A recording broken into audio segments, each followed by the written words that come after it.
Chapter 26. Hey, I know you're dead, but call me maybe?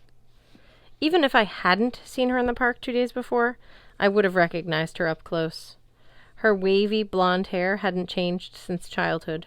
Her gray eyes had the same determined look, like she'd chosen a target in the distance and was going to march over and destroy it. She was better dressed than me.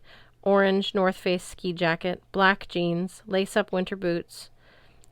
But if people saw us together, they would have mistaken us for brother and sister. She stared at me, then at the coffin. Slowly, her expression changed from shock to cold calculation. I knew it, she said. I knew you weren't dead. She tackled me in a hug. As I may have mentioned, I'm not a big fan of physical contact, but after all I've been through, a hug from Annabeth was enough to make me crumble. My voice turned ragged. I extracted myself as gently as I could and blinked tears out of my eyes. It's really good to see you. She wrinkled her nose at the corpse. Are you going to make me ask? I thought you were dead, you butt. I couldn't help smiling. It had been 10 years since she called me a butt. We were overdue. Hard to explain. I guessed that much. The body's fake? You're trying to convince everyone you died? Not exactly. It's best if people think I'm dead, though. Because I am dead, I thought. Because I went to Valhalla, and now I'm back with a dwarf and an elf. How could I say that? I glanced at the chapel doorway. Wait, did you pass a guy on the way in? My friend was supposed to be keeping watch. No, nobody was out there. The front door was unlocked. My equilibrium tilted. I should check. Whoa, not until I get some answers. I honestly don't know where to start. I'm in kind of a dangerous situation. I don't want to get you involved. Too late, she crossed her arms, and I know a lot about dangerous situations. Somehow I believed her. Here I was, a reborn super warrior from Valhalla, and Annabeth still intimidated me. The way she held herself, her steely confidence, I could tell she'd overcome some hard stuff, the same way I could tell which guys in the shelters were the most dangerous. I couldn't just blow her off, but I also didn't want to drag her into my mess. Randolph almost got killed on that bridge, I said. I don't want anything to happen to you. She laughed without humor. Randolph, I swear I'm going to shove that cane of his. Never mind. He wouldn't explain why he took you to the bridge. He kept talking about how you were in danger because of your birthday. He said he was trying to help. Something about family history. He told me about my father. Annabeth's eyes darkened. You never knew your dad. Yeah, apparently. I shook my head. Look, it would sound crazy. Just, there's a connection between what happened on the bridge and what happened to my mom 2 years ago, and who my father is. Annabeth's expression transformed. She looked as if she'd opened a window expecting to see a swimming pool and instead found a Pacific Ocean. Magnus? Oh, gods. Gods, I noticed. Plural. She paced in front of my coffin, her hands tented like she was praying. I should have known. Randolph kept rambling about how our family was special, how we attracted attention. But I had no idea you... She froze, then grabbed my shoulders. I'm sorry I didn't know sooner. I could have helped you. I'm not sure.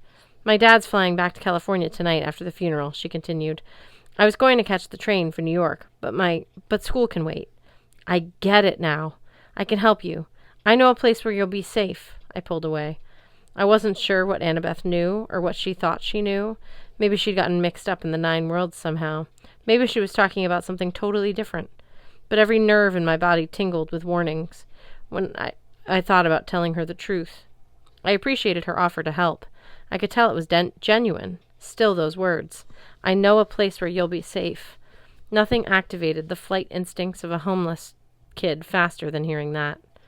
I was trying to figure out how to explain that when Hearthstone stumbled into the chapel doorway. His left eye was swollen shut.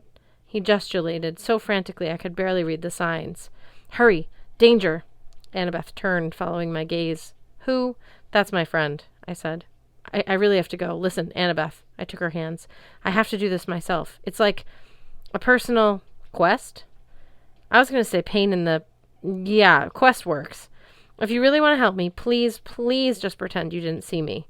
Later, after I'm done, I'll find you. I'll explain everything, I promise. Right now, I have to go. She took a shaky breath. Magnus, I probably could help, but She reached into her coat pocket and pulled out a folded piece of paper. Recently, I learned the hard way that sometimes I have to step back and let other people do their own quests, even people I care about.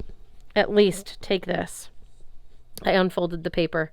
It was one of the missing flyers she and Uncle Frederick had been handing out. The second number is my cell phone. Call me. Let me know you're okay, or if you change your mind, and... I called. I'll call. I kissed her cheek. You're the best. She sighed. You're still a butt. I know. Thanks. Bye. I ran to Hearthstone, who was bouncing up and down with impatience. What happened? I demanded. Where were you? He was already running. I followed him out of the funeral home north on Arlington, even pouring on the speed with my upgraded energy legs. I could barely keep up. Elves, I discovered, could run fast when they wanted to. We reached the stairs to the T-stop just as Blitzen was coming up.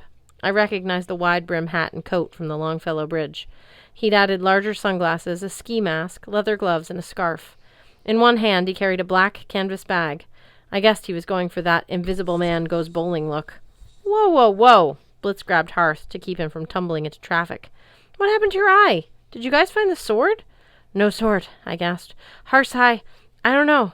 Something about danger. Hearth clapped for attention. Knocked out, he signed. Girl jumped from second story of funeral home, landed on me. I woke up in alley. A girl in the funeral home? I scowled. You don't mean Annabeth. She's my cousin. He shook his head. Not her. Other girl. She was... His hands froze when he noticed Blitz's bag. Hearth stepped back, shaking his head in disbelief. You brought him? He spelled out him, so I knew I hadn't misunderstood. H-I-M. Blitz hefted the bag. His face was impossible to read. Swaddled in anti-sunlight protection, but his voice was heavy. Yeah, Capo's orders. First things first. Magnus, your cousin was at the funeral home? It's okay. I resisted the urge to ask why there was a him in a bowling bag. Annabeth won't say anything. But another girl was there? I didn't see her. I guess she heard me coming and went upstairs. The dwarf turned to Hearth, at which point she jumped from the second-floor window, knocked you out, and got away? Hearth nodded. She had to be looking for the sword. You think she found it? Blitz asked. Hearth shook his head. How can you be sure? I asked. Because she's right there. Hearth pointed across Boylston. A quarter-mile down Arlington Street, walking at a fast clip, was a girl in a brown peacoat and a green headscarf. I recognized that scarf. Hearth's swollen eye had been compliments of Simra al-Babas, my ex, Valkyrie.